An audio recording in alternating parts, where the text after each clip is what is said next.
September 17th, 2018. I am having thoughts about my father and the way he acted after my mother left the family. My father was very protective over my siblings and me. Now, I understand why. I now understand his struggle. Over the years, my oldest brother often shared his own anger about how people treated us and how my father stood up for us. The full details of what my brother shared with me are his own story to tell. However, my point is this. I never fully understood his anger, and I never fully understood my father's commitment to us until I met and talked to my mother. As I was growing up, whenever I would speak of my disappointment about my father beating my mother, my brother would say, "Grace, our mother really did have a mental illness, and our father didn't cause it." Even though my brother explained that to me on numerous occasions over the years, I continued to believe that my father was the reason my mother left, and that he somehow caused her mental illness to manifest itself more largely than it would have if it were not for the way he treated her. I do think she may have lived a better life if she had only had the 2 children that she wanted, and if my father had not expected more from her as a wife than she was capable of giving. Did he have a right to expect those things? I guess so. I believe we all have our expectations of what we want from a mate, and so did my father. Unfortunately, my mother was unable to deliver. I believe that the pressure from my father for her to deliver caused more stress on her mental condition. It seemed my father did not really understand her mental illness and the full effects of it on a large family. It seems I misunderstood my father's challenge of not having my mother as the helpmate that he so desperately longed for and desired. When I reviewed my birth records a second time, after finding my mother, I realized the hardship my father must have experienced having to take me home and care for me without the help of my mother. Mother confirmed she was in a mental hospital when I was born, which is why my father took me home from the hospital. This part really makes me realize the investment my father had in me, how much he cared, how much he loved me, the hardships he experienced just to keep us together, and the pain of not having help from our mother to raise us. He was already struggling to raise 5 children with a mentally ill wife when I was born. Yet, he was still committed to bringing me home from the hospital to keep his family together. Meeting my mother and talking to her has helped me to better understand my father's struggles, his justifications, his hurt, his anger, and why he was so very protective of my siblings and I. He even protected us against our mentally ill mother. I realized my father had a lot vested in me and my siblings, and I now believe that is why my father was so protective of me as I was growing up. He always took my side, even when I was wrong. If an outsider came knocking on our door to tell him of something I did wrong, he would tell them they needed to be focusing on their own children instead of telling him about his. I would never get in trouble when outsiders would snitch on me. However, in my heart, I would feel lucky that my father became angry with them instead of punishing me for what they said I had done, and I would be sure, within myself, to do better next time. I am considering what my father must have went through with my mother while trying to raise 6 children. Before meeting her and talking with her, I had always blamed him for her leaving. I understand now. I realized what he went through with our mother. I thought he was just making excuses when he was talking badly about her, saying how she had mental illness, that she never did anything for us, saying she did not want us, and mocking her for saying, "One day, I'm going to go far, far away." Furthermore, how he was afraid that she would not receive us if we ever found her. I had always thought he was just angry. Even though he may have actually been angry in part, I now understand his plight. When he would say he had to knock some sense into her, I did not understand that. Now I do. I'm not saying I agree with him hitting her, but I understand his thought process now. It is weird because he never physically abused my siblings or me, but somehow he thought his beatings would cause her to act the way he wanted her to. He thought that she just needed a good whooping. I guess he thought she was kind of like a child, and that if he just gave her a good whooping, that she would do better.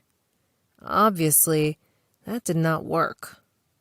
After meeting and talking with her, it appears she may have understood his actions because she said he treated her nice. So maybe he talked with her about it before and after. Maybe she understood that he was hitting her because she had harmed one of us. I have reason to believe he may have also beat her when she did not have dinner ready, and the house was dirty when he came home from work. That is just something I was told. I do not specifically remember that, so it is only hearsay. However, I do remember him complaining about her being home all day and not cooking, cleaning, or even getting dressed. I just do not remember if he actually beat her for it. Nevertheless, I now understand how my father must have felt to have a wife who had a mental illness, who was not able to be a mother, who was unable to do anything for the children, and who did not even want that many children. I wonder if my mother ever imagined that the day would arrive that we would come to reunite with her.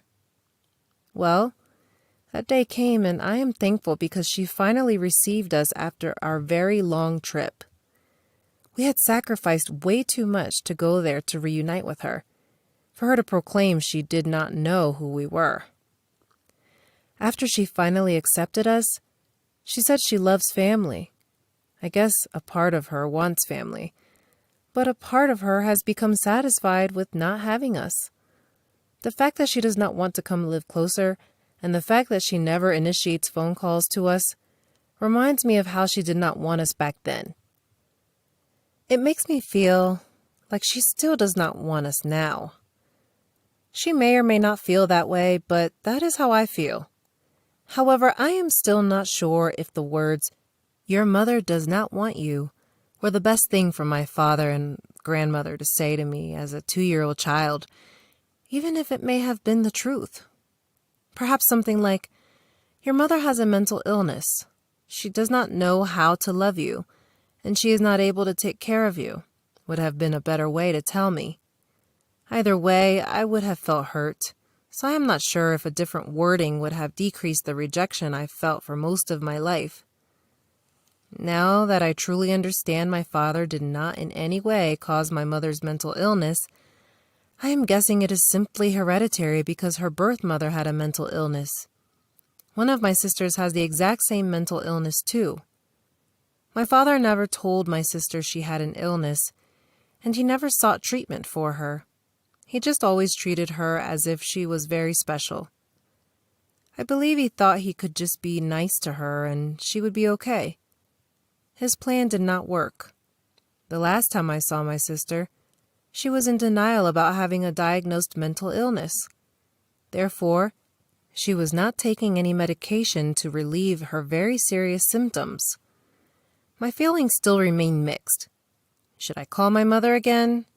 Should I just leave her be? Is she pushing me away because she really wants me to go away? Would she push me away, then be sad that I am gone? If I go away, would she feel hurt like nobody cares? Would it be better for her if I were not pursuing a relationship with her? I feel she has been very gracious to us. After all, the only things we ever wanted was to be nice to her, to love her, and take care of her if she would allow it.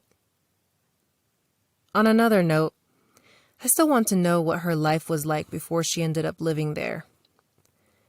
Did she meet other men after her 2-year marriage ended with Calvin? Had she been homeless on the streets? Had she been locked away in a mental hospital? What happened after those 2 years? I wish I could ask her. However, things that happened after she left seem to be the things that she is most uncomfortable talking about. The good thing about her is that she tries to hold on to all the good memories, like the way she stared at the picture of herself standing outside of her childhood home. I am guessing that picture reminded her of the good old days when her life was pleasant. She shies away from talking about hurtful memories. While finding her has helped me to know more about her than I did before, I still wish I could know more. She seemed to avoid talking too much about Calvin, the man who she ran away with. She said he had family out of town. He, too, had a mental illness, but it seems she trusted him to provide for her. I guess if she had stayed with us, she would have been expected to be a wife and a mother, and she did not know how. She would have had to be someone who she was not capable of being. I believe she saw us, her children, as stressors, burdens. We represented something that caused her grief, something from which she needed to get away. So, I felt a little bit jealous during my second visit with her. I was sitting in the living room at the boarding home, talking with my mother. One of the boarding home workers walked into the living room with her son. He looked to be around 10 or 11 years old. She walked him over to my mother. She said, "Geneva, do you remember my son Tommy?" My mother said, "Oh, wow, is that Tommy? My, how he has grown." I was surprised to see this. The worker was able to share her son with my mother, who left us as little children. My mother had the capacity to appreciate and enjoy the growth of this little boy. It really made me feel some kind of a way that this worker knew my mother would be happy to see her son. It showed me that my mother was a real person who was able to add joy to the life of someone else, even after running away from her own family. If you enjoyed this story, please like this video and subscribe to our channel.